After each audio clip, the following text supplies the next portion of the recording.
the first Martian Marathon, presented by Science at NASA. On Earth, the fastest runners can finish a marathon in hours. On Mars, it takes about 11 years. On Tuesday, March 24, 2015, NASA's Mars rover Opportunity completed its first Red Planet Marathon, 26.219 miles, with a finish time of roughly 11 years and 2 months. This mission isn't about setting distance records.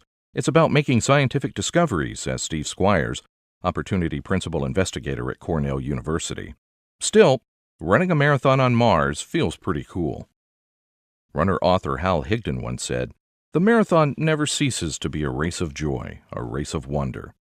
That goes double for a marathon on another world, where every mile promises a new discovery. Opportunity's mission is to search for signs of ancient water.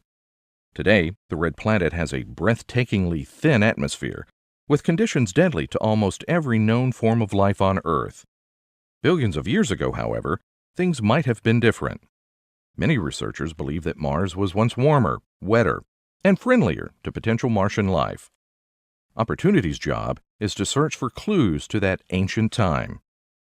Like many long-distance runners, Opportunity likes to take it slow.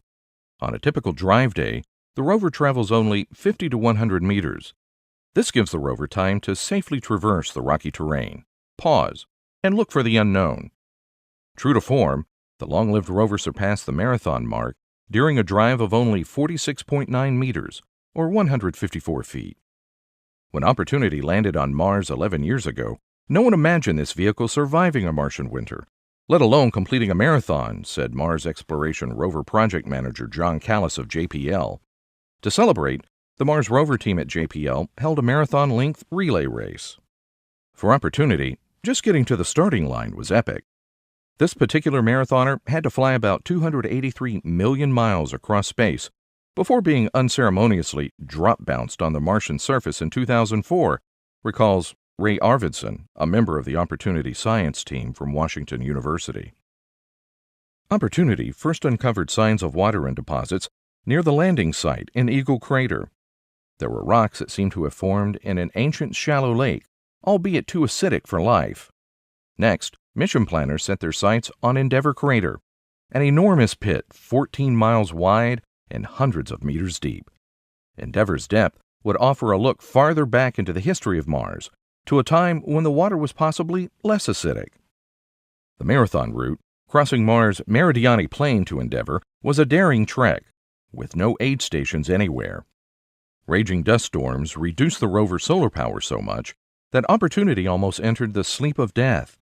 Soft, sandy, wind-blown ripples trapped the rover's wheels, and there was an injury, a failure in Opportunity's right front steering actuator, which made running forward tricky. Ever resourceful, the rover ran part of its race backwards. When the marathoner reached Endeavour Crater in August 2011, things got interesting. Endeavour is surrounded by fractured sedimentary rock, and the cracks are filled with gypsum, says Arvidson. Gypsum forms when groundwater comes up and fills cracks in the ground, so this was good evidence for liquid water. Moreover, the gypsum veins were likely formed in conditions less acidic and possibly more hospitable to life. Jackpot! What's next?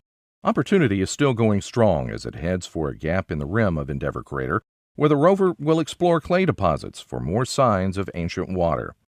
The gap is called, you guessed it, Marathon Valley. Martian ultra-marathon, anyone? For more news about discoveries on Mars, stay tuned to science.nasa.gov.